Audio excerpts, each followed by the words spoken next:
Wednesday, January 26th. And this whole thing is going to be me babbling about Camp Tecumseh for the most part. Yesterday's thing with bullying, we're going to touch on a little bit tomorrow, and then a lot on Friday. Friday is a whole discussion that's going to come back to that. It's going to be a lot more talking and going through things then. Those of you who turned it in, it is graded and already up on both Canvas and Skyward, and so you should be good to go as far as that one. Charger Challenge, I do have an opening on Charger Challenge because I had a kid that stepped out. So if you are interested in doing it, let me know. If you already did it, I can't sign you up until end of the day.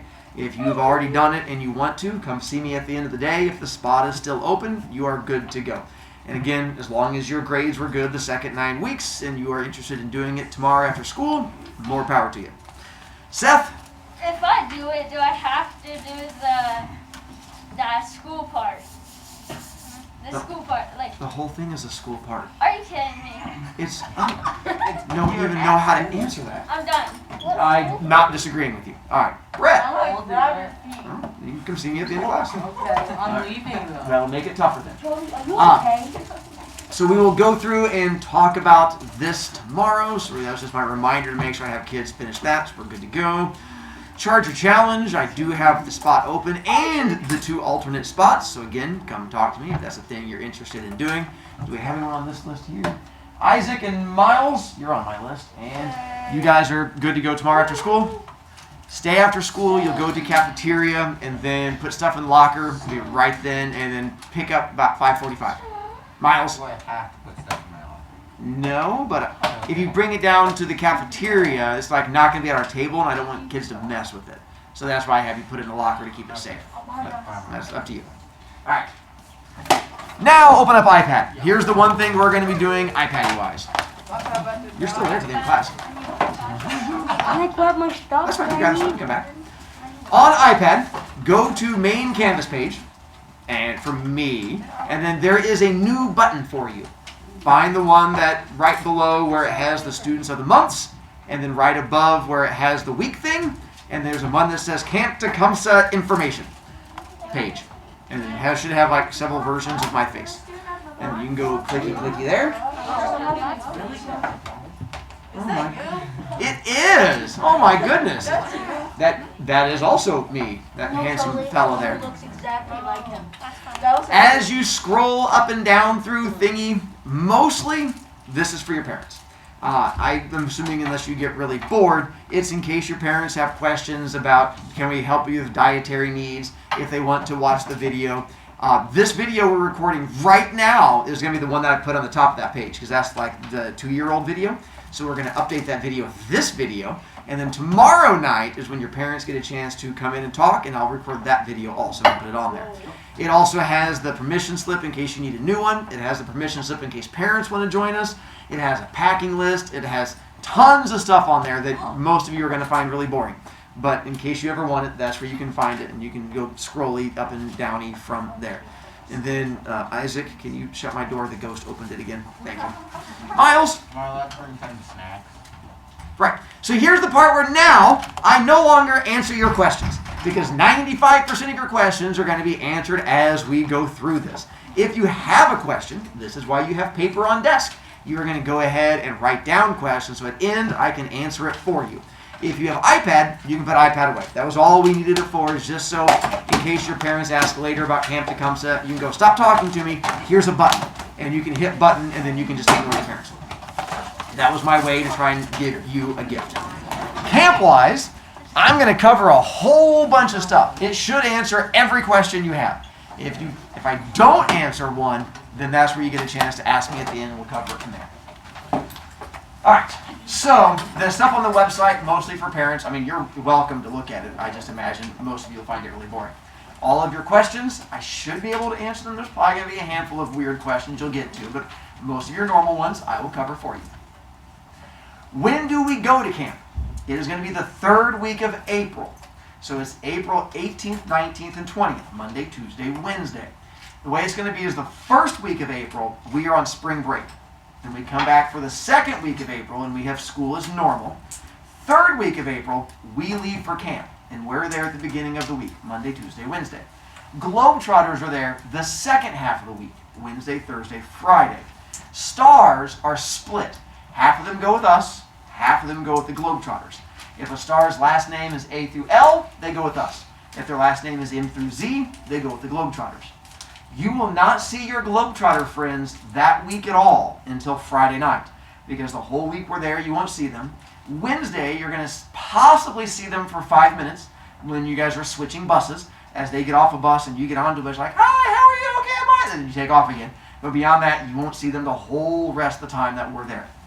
So that's as far as the whole when we're there thing. Monday, Tuesday, Wednesday, us. Wednesday, Thursday, Friday, them. Not until April, which is a long time from now. Here's the one that you're going to really want to know. I'm going to send this out to you after school today. This is how you get a chance to pick the kids in your group.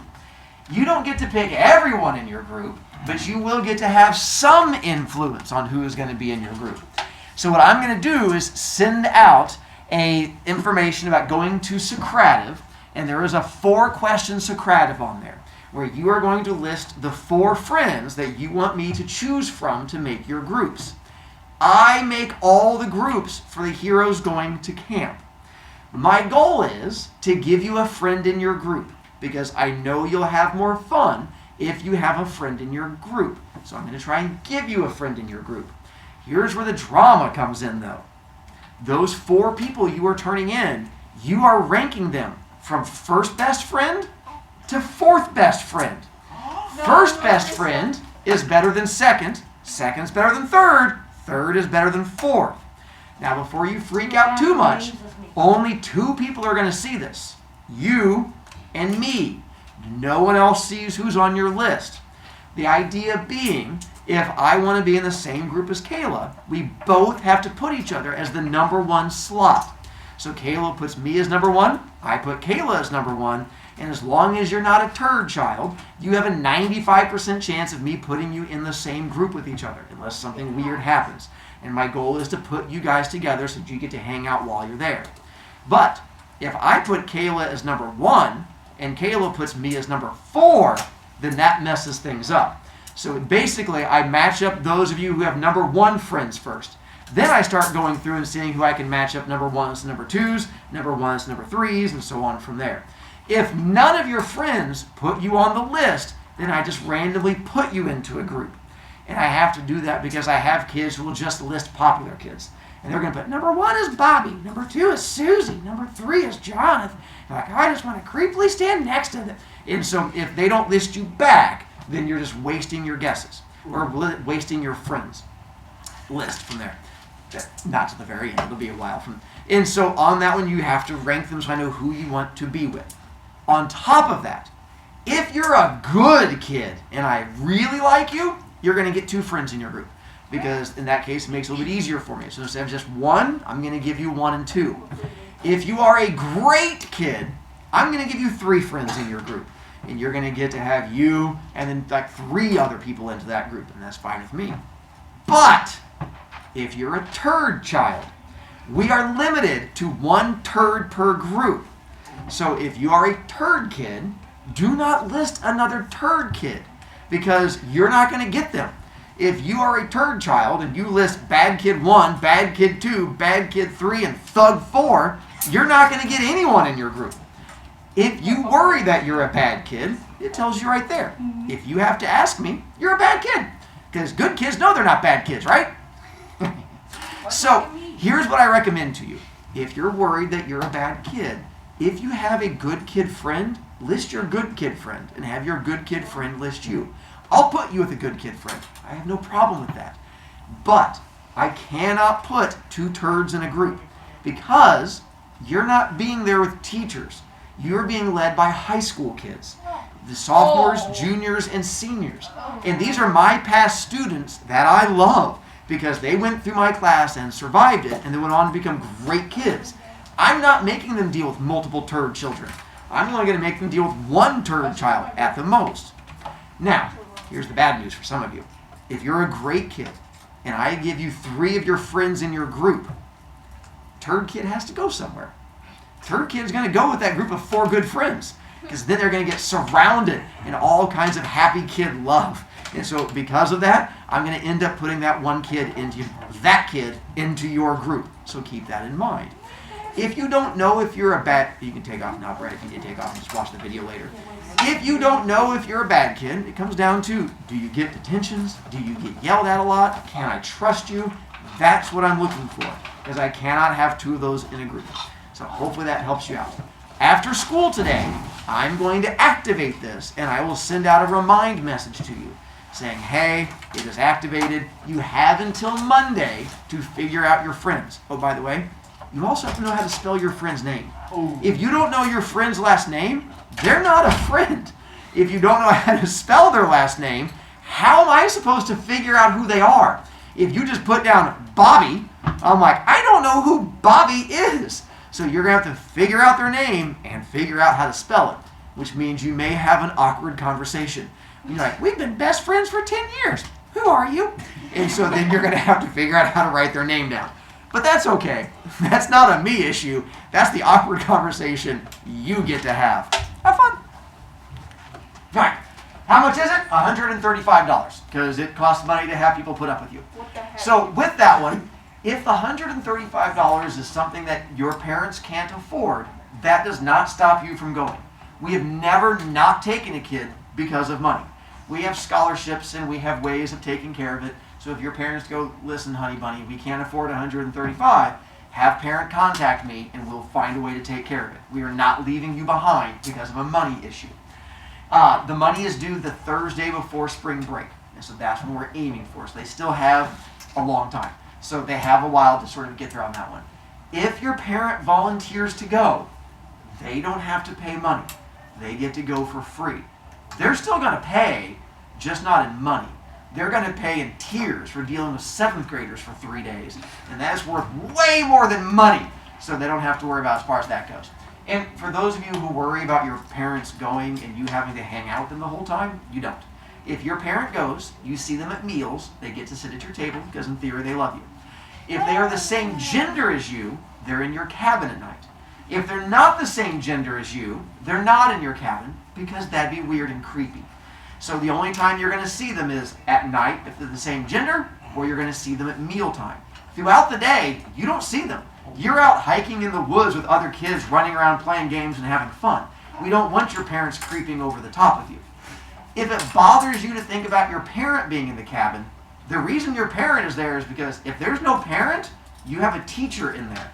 So it's either like Mrs. Melling or your mom. I've got a feeling a mom probably beats out Mrs. Melling. So that's why we have to have an adult in there in case in the middle of the night a kid's like blah and throws up somewhere. We're not going to just like roll them over. So we have to have parents in there to take care of things. So that's why the parents come to help at night and help at meals and stuff like that. So what is it? We're going to explain a whole bunch of it. It's outdoor education. It is education, but it is not like school. And it is not like any kind of educating you've ever done. It is hiking out. We realized years ago that a lot of times kids don't go outside. Kids think you can chop down a tree by punching it, like in Minecraft. And that's not how the actual world works. So we're going to try and educate you with this whole outdoorsy thing. You're going to run around, you're going to see deers and raccoons, maybe if you're lucky, the Indiana brown bear. And so it's 224 acres of this giant wooded area with trails and hidden things in the trail. And so there's tons of stuff out there to help you guys out. While you're there, it is not teachers running it. I'm spending the next 6 weeks training high school kids. And once these high school kids are properly trained, they're the ones you get to hang out with. Because again, we've learned you guys don't want an adult running around with you all day. You would much rather have a high school kid who's going to be running around teaching you guys all these things and hanging out with other kids and enjoying yourself. So that's what it's going to be. You're going to be in a group of between like 5 and 8 7th graders, and you're going to have 2 high school kids running around with you guys, and they're going to be the ones educating you, running you through everything. What do we do? A lot in 3 days. You're going to be in these groups as you guys get a chance to go running around and in the woods. A lot of it is hiking, but it's not just like walking through the woods. I mean, it's hard just walking through the woods, but there's stations out in the woods. You're going to be seeing trees. You're going to be measuring things, watching things. There's activities that go into it. There is science and math and English and social studies, but it's not like school. Like there's no IXL. There's no like giving you math problems to do.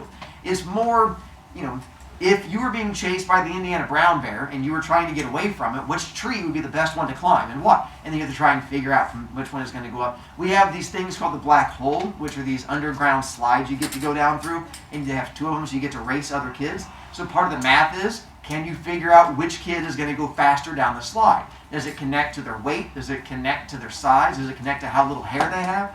And so that's like the mathy bits that go into it. So there's learning, and just like there's English there, like if you got eaten by a bear, how would it feel? And so you're going to have to do writing, but it's not like the school you're used to. It's a completely different kind of thing.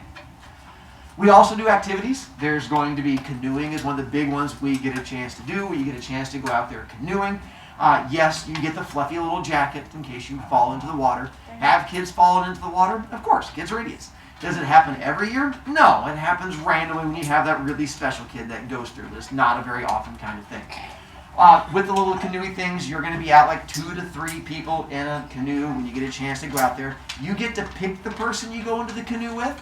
Most of you are going to pick your friend.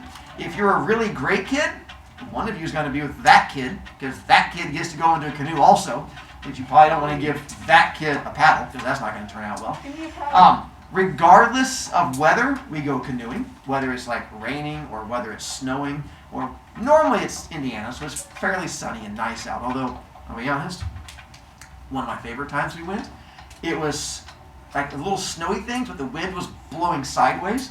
So the kids still went out like in their little winter coats, and as soon as they went out into the lake, the wind blew them straight into this wall. Like they'd go out, there's like, and they'd go against the wall, and their canoeing was just going along this wall. So they got over to here, and we pushed them to the end of the dock. They go over to the wall, and they'd come back. I mean, so we get creative with whatever needs to be. And if you end up having to be in the canoe with that kid, you can wear multiple life jackets in case you feel safer that way, and just have like one for each arm. We completely understand on that one. Your parent, if they come, they may come out and like take pictures of you in the water and stuff like that. In the background, you'll see the fact that like that's part of the woods we go to and stuff like that. This is the black hole, which is like, so there's a tube you go down, and there's a second tube, and you're on a sled, because you get to learn about friction. That's part of the science thing. And the fact that with sled, you go faster than you do without sled, so that's part of like the learning we get a chance to do it. And you get to race another kid as you go down. You have to figure out which kid's going to be faster as you go down, so that's part of the learning that goes into the black hole part. We are going to have this thing where we get to each group, and you guys get together, you're going to be building a hot air balloon. Now, not the hot air balloon you get to ride in because you would die, but it's going to be the tissue paper, but not like the one that you sneeze into, but like birthday parties, that red and yellow like tissue paper. So you're going to build this thing like that, and so you get to write your name onto them, and then we have like this giant thing that shoots fire out and fills with like an actual hot air balloon, and then whoop, it goes up into the air. And that's again where the science and math comes in, because you have to figure out like what direction it's going to go and things like that. Now, with these, the joy of us going the first half of the week, Monday, Tuesday, Wednesday, is that when we launch the balloons, the really good groups, you're going to get yours to go over the trees, and they'll be like gone into the woods, and kids will find them out hiking, and you'll find like a balloon just like hanging in a tree as you go hiking, which is neat. The cooler thing, I think, is that these trees all around here, by the time we get done, they're going to have balloon carcasses just hanging from them. So when the Globetrotters show up on Wednesday, it looks like we just slaughtered rainbows. And they're just all hanging from these trees around it. And they are like, what's going on? And you're like, I killed that one. And so you're just going to have all these little rainbow carcasses up there, which makes me smile. Every once in a while, we have issues. This is why the teachers have to fly the balloons, because sometimes fire and tissue paper don't go well together. And they catch on fire, stuff like that. So every once in a while, we have like a little fire extinguisher out there, and we have to chase it, and we have to learn to stop, drop, and roll. It makes you good. This is me chasing after the balloon, trying to put it out. It's not important who set it on fire.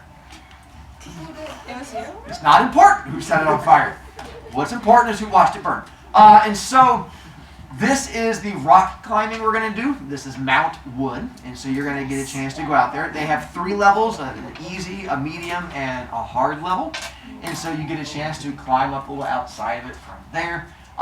If you are a really good climber, and for some reason my best climbers in the past have been really small people, because I don't know why, but they scamper up like little squirrels. It's impressive.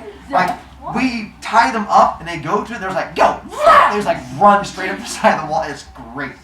But if you're a good scamperer, the hard level here in the middle, at the very top, that thing right there, they have a little alcove you get to go up to, and there's a chocolate owl they store up there. And you get to go up to it, and you get to break off a little piece of the chocolate owl if you make it to the top. But that's only on the hard level, and only if you make it to the top. Otherwise, you're out of luck. A joy for me is that this is really close to where we fly balloons. So sometimes, if you see here, the balloons, if you aim it right, you can hit kids while they're climbing, because as they're going up, you can have the little hot air balloons go by them, and if we get lucky, the balloon will wrap around a kid while they're trying to climb up the whole thing, and then I start cheering and laughing, and I find it awesome. It doesn't happen very often because it's really hard to time, but when it does happen, it's a thing of beauty. You not set them on fire? Luckily, when you set them on fire, they don't go up very high. The ones on fire, even though you think they're jet-powered, they just kind of go up and then fall right down out again. So the ones that go the farthest are the ones that are not as flammable. So no, we've never hit a kid with a flaming one. The flaming ones go about 15, 20 feet. We also have square dancing, which I was worried about when I first did this decades ago, but it's not as hillbilly as I thought it was. It has, they consider like the YMCA square dancing. There's also, they'll do the dance where it's like the left, left, right, right, tap, tap, spins, I don't know, stuff like that. So of all their songs, like 2 of them are hillbilly songs, and all the other ones are just group dancing songs. The high school kids love it. So if you don't want to do it, you can sit to the side. We do not care if you don't want to do it. You can move to the side. Teachers love it. I dance nonstop with this thing. And then the high school kids will dance with me. We have a good time, and you're welcome to join us. If you're a hater, you can sit off to the side. If you have a question, it won't be till the very end. I know. You got excited about dancing. I feel the same way. It's right there in my heart. I feel it. At night, the first night, we hire and bring in a professional storyteller, Mr. Jackson, and we all get to like crowd around him, and he tells these stories for like the entire evening of these different things that connected to camp and lifetime in the back in the days, and he brings in like props and things like that, which is a really cool thing. Then the second night you're there, we've already done stories, so the second night we do skits where the teachers and the high school kids put on these little plays to entertain you and try to make you laugh and stuff like that. There are things that you will see during these skits that will give you secondhand embarrassment, because it may or may not involve certain very lovely teachers wearing princess dresses and dancing around and screaming, waving wands. It's not important which really good-looking teacher it may be. What's important is that there is a chance you may have therapy afterwards, and there are things that you are going to see that you cannot unsee after you have witnessed such things. Wear a tutu. And then, again, and so I have multiple tutus. Depends on the color. And then we have other ones. This is Centipede. This is me as I get to tame. There's a wild animal that comes in that we'll get to as we do all these different skits. And so the second night is more entertaining things along those lines. So what do we do? A lot. I mean, this was just a small part of it. Yes, it's school, but again, not school like you've ever done before. It is going to be, honestly, it's a once-in-a-lifetime thing. It's one of those things where they don't do it in 8th grade. In high school, the only way you get a chance to do this is if you become that good kid that comes back and works as a counselor, which is why we have so many kids who come back and try to become counselors, because they want to experience it again. And the only way to do that again is by coming back and being a counselor for us. Is this school? Yes, but only technically. You're learning, but not like you've ever learned before. So it qualifies as school, just not what you think of as school. The principal at camp, Dr. Thorpe and Mr. Butts don't go up there. They stay here and deal with 8th graders because 8th graders have issues. Our official principal while we're there is Mr. Fossil. And Mr. Fossil is the socialist teacher for the Globetrotters team. He's been around the longest, you can tell, because of his lack of hair. And so technically he's the one that's in charge. Problem is, he doesn't know you guys very well. So he's more the one for the Globetrotters. The one that'll become the principal while you're there is this guy. And he is the one that is going to be in charge of you guys when you make poor choices. Now, I love camp, and camp brings me all kinds of joy. Because one, I get to see you guys running around having fun. Two, I get to have my high school kids come back. Three, we do punish kids there, but not quite what you're thinking, because we have detention. But it's not like detention here. I get to be creative with my detentions. So there's a chance you're going to see a side of me that you don't normally see there, because if you ruin my fun time, I get to ruin your time. And so I've been creative. You get recess while we're there, although we call it free time because you're big kids now. And so during free time, if you've made poor choices, I have what I call the stump of doom, which is this old half-eaten stump that's in the middle of the free recess area where kids are running around playing, unless I have to give you a detention. And then you sit on the stump of doom while everyone else runs around and plays, and they just get to sit there and mock you and help you become a better person through your tears. If you're a kid that has issues at night and becomes a turd child in the middle of the night and bothers kids, we will call parents and make them come get you in the middle of the night. And they have to drive an hour and a half up to camp to come get you, and then they drag you back home from there. If your parents can't get you, that's fine. Mr. Fossil drives you home. And if you think your parents are grumpy, wait until you're in an hour and a half car ride with an angry bald goblin, and then we're going to see what happens to you then, and it's going to be a whole different thing. So it doesn't happen often, but every once in a while. And don't get in fights with your counselors. I love your counselors. They're my past students who then grew up to be great kids. So because of that, they're always going to be right. Someday, you guys are going to become my counselors, and I'm always going to side with you. So counselors always win against 7th graders. Do we take charter buses? Yeah, we got a good deal on these big yellow buses, and so we get a chance to take them up. It's an hour and a half ride. The way up, you won't even notice it. You're going to be so excited and full of just energy and freaking out the entire time. It goes by super fast on the drive up. On the drive back, you've been camping for 2.5 days being chased by bears. After that, by the time you get in the bus, you sleep. Because it's a nice warm bus that's going, and as soon as you get in there, like, like drool is just running down the aisle. So even though you're on school buses, you won't even notice it. The way there is all excitement. The way back, you just sleep every time. Can you wear hats? Yeah, I highly recommend it. And many of you have lily white skin, and you've not been out in the sun in forever. So if you're not wearing a hat, you're going to get crispy. So I highly recommend you wear a hat on that one. You don't have to, but we have no problem with it. You cannot wear a hat in the dining hall because it's camp rules. So if you're worried about hat head, everyone has hat head. So just join the hat head club. If hat head really bothers you, the solution is get less hair. And then you have a lot less hat head. Trust me. Yeah, I've not had hat head in years. Dress code technically applies because it is also school, but the principal's not there. Who's your principal? You. Me. I have daughters. I understand what it's like trying to find clothes that work for something like this. I'm not going to be hardcore against you, but if you wear a thing that makes me go, ah, and then grab a stick and just start jabbing myself in the eyes, we're going to have issues. So, I mean, I'm fine with running shorts and stuff like that. Just wear things that don't freak me out, make me stab myself in the eyes. If you wouldn't want to see me wearing it, you shouldn't wear it. But then again, once we get through skits, we'll see what you see me wear anyway. So there's a chance there's some things you won't be able to forget anyway. Does everyone go? For the most part, yes. Like I said, we'll have about 10 kids not go. For some of you, the school says you can't go. For some of you, your parents will say you can't go. Sometimes it's a religious reason. Sometimes it's a punishment reason. But for the most part, every kid goes. If you're not wanting to go, your parents have to contact me. You saying you don't want to go does not stop you from going. Your parent has to contact us.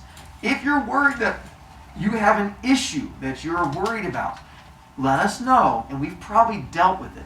We have taken blind kids, like legit. We had a girl 15 years ago who went with us who was blind, who had like the white cane in the hallways, couldn't see a thing. Took her to Camp Tecumseh. She was on the trails just whacking trees with a stick. I'm like the little white stick. But we'll take that. We've taken kids in wheelchairs. We've taken kids on crutches. My favorite one is, I didn't even know this was a thing. You can be allergic to grass. And we have taken kids who are allergic to grass to Camp Tecumseh. And Camp Tecumseh is all grass. We just have to like wrap you in plastic and stuff like that. But no matter what you think your issue is, we've dealt with it.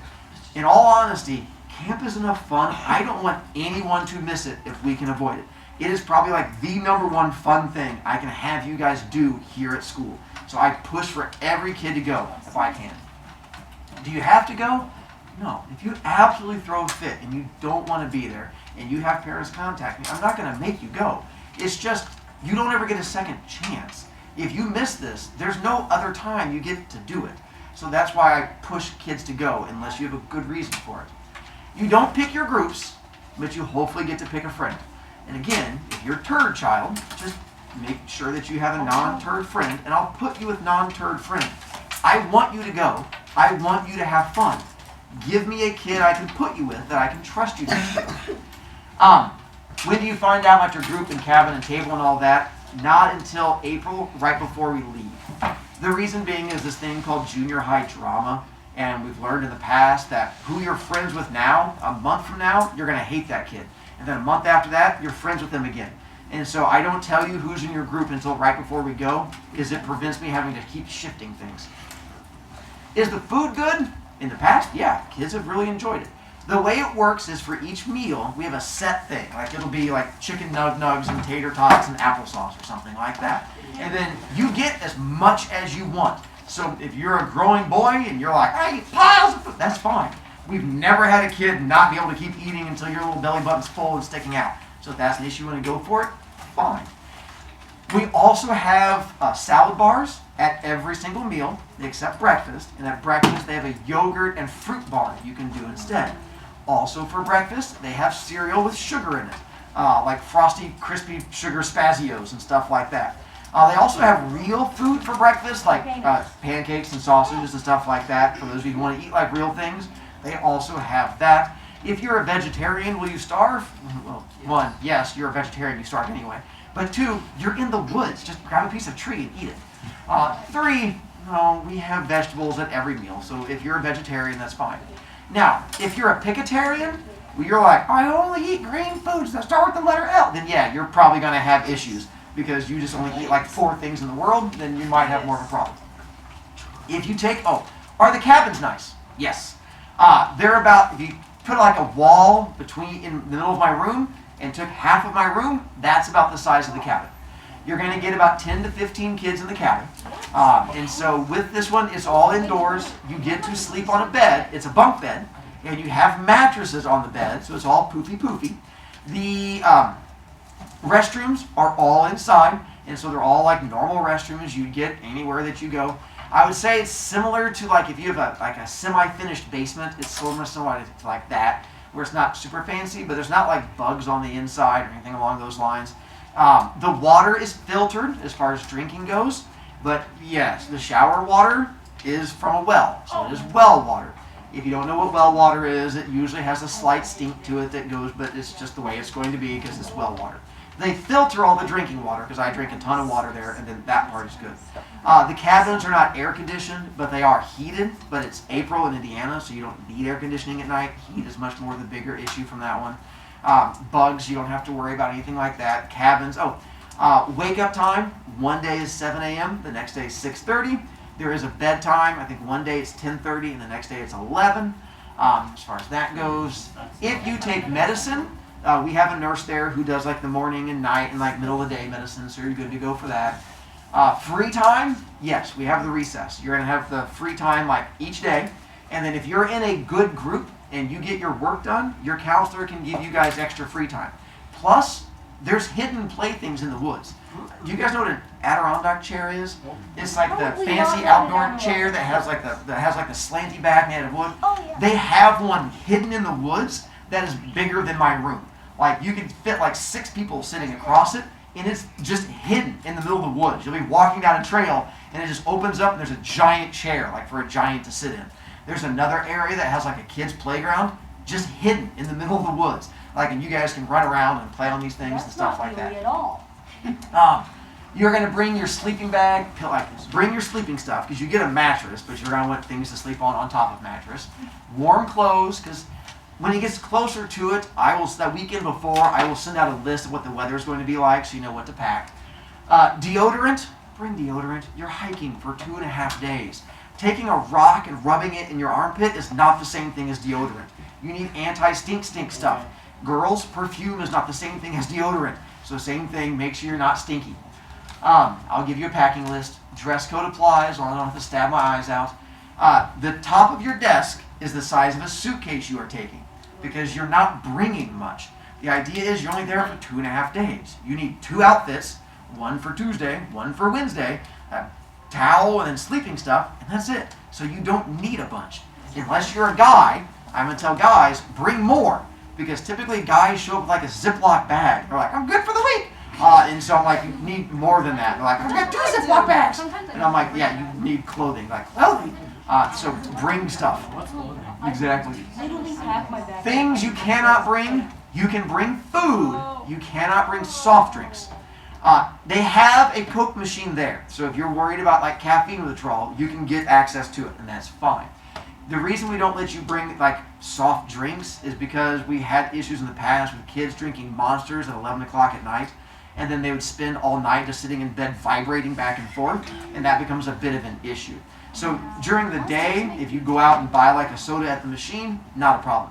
Candy, you can bring candy. I don't care how much sugar you want to bring. Same thing with like chips, because sugar, you eat that, 45 minutes later you're like, and then you're out. So I have no problem with that. The only issue with that is if you make a mess, you're going to get ants. So, because again, you're in the woods, so don't make a mess and you'll be fine.